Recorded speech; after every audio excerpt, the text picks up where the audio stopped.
इस वक्त की बड़ी खबर आपको बता देते हैं, जयपुर से आ रही है इस वक्त की बड़ी खबर।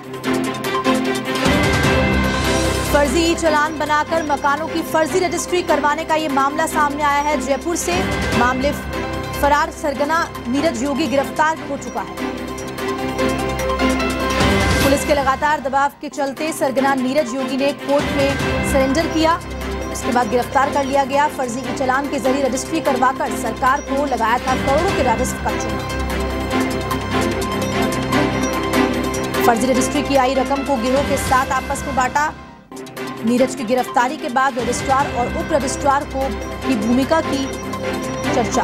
भूमिका पाए जाने के बाद दोनों की गिरफ्तारी की तलवार अब लटक चुकी है। जयपुर से आपको बड़ी खबर बता रहे हैं और इसी खबर पर ज्यादा जानकारी के लिए फोन लाइन पे जुड़ चुके हैं एवं संवाददाता यादवेंद्र शर्मा। जी यादवेंद्र, बताएं क्या कुछ पूरा मामला है और अब कार्रवाई किस तरह से आगे की जाएगी पुलिस की ओर से? हाँ देखिए, बिल्कुल हर्षदा, क्योंकि जो फर्जी ई चालान बना करके फर्जी रजिस्ट्रियां करवाने का जो मामला सामने आया था, उसमें जो मुख्य षड्यंत्रकर्ता था, जो मुख्य सरगना था, मास्टरमाइंड था नीरज योगी, उसको आज बनीपाल थाना पुलिस ने अरेस्ट कर लिया है। क्योंकि इस पूरे प्रकरण के अंदर जो नीरज योगी था, उसका जो पिता है, उस समेत करीब 18 आरोपी पहले गिरफ्तार हो चुके हैं। लेकिन जो मुख्य सरगना था नीरज योगी, वो फरार चल रहा था, लगातार फरारी काट रहा था और पुलिस की ओर से लगातार इसके मकान पर, इसके कई ठिकानों पर दबिश दी जा रही थी। इसके चलते लगातार भागदौड़ में जुटा हुआ था। लेकिन जब पुलिस का लगातार दबाव बढ़ता गया तो उसके बाद नीरज योगी ने हार करके कोर्ट के अंदर खुद को सरेंडर किया है और उसके बाद जयपुर पुलिस ने उसको गिरफ्तार कर लिया है।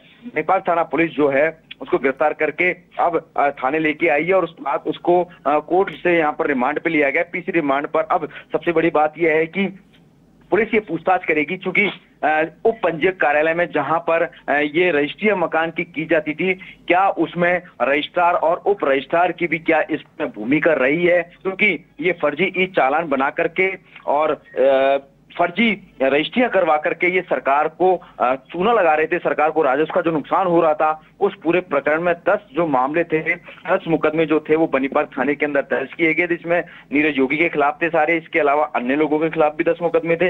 इसी मुकदमों की जो जांच थी वो एसपी विजिलेंस जो थे करण शर्मा, वो यहाँ कर रहे थे। क्राइम एंड विजिलेंस की जो टीम थी वो कर रही थी, चूंकि इस पूरे प्रकरण को लेकर के लगातार सवाल उठ रहे थे। चूंकि राजस्व सरकार को जब राजस्व का नुकसान हुआ तो उसमें एक एसआईटी का गठन किया गया था।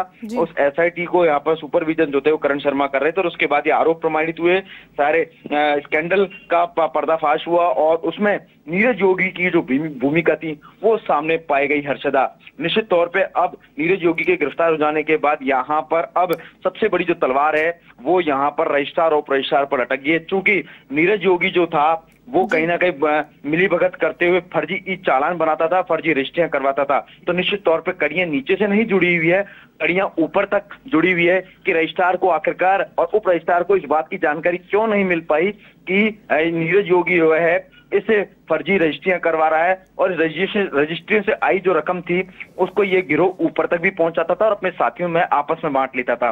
बहरहाल अब इन सब कड़ियों के बाद में एक के बाद एक खुलासे होंगे और जो इसमें सरकारी कर्मचारियों की जो मिलीभगत रही है, उन सब की मिलीभगत भी यहाँ पर सामने आएगी। किस तरह की मिलीभगत रही है? अगर मिलीभगत पाई जाती है, भूमिका पाई जाती है, निश्चित मानिएगा इसमें बड़ी गिरफ्तारियां होंगी।